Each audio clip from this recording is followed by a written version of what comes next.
कुनै कमिलाले खाना फेला पार्यो भने ऊ तुरुन्त साथीहरूलाई जानकारी दिन आफ्नो बस्तीमा पुग्छ, तर ऊ सिधै घर जाँदैन।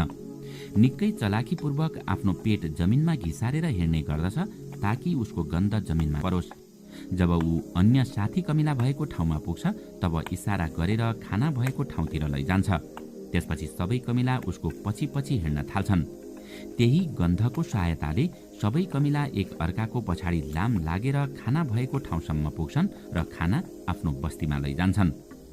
कमिलाको आकार सानो भएकाले अन्य जीवले उनीहरूमाथि आक्रमण गर्ने प्रयास पनि धेरै नै गर्ने गर्दछन्, तर कमिलालाई सानो देखेर आक्रमण गर्नेहरू नै कैयौं पटक यिनीहरूको फन्दामा पर्ने गर्दछन्। यिनीहरूले समूहमा एकैपटक आक्रमण गर्ने गर्दछन्।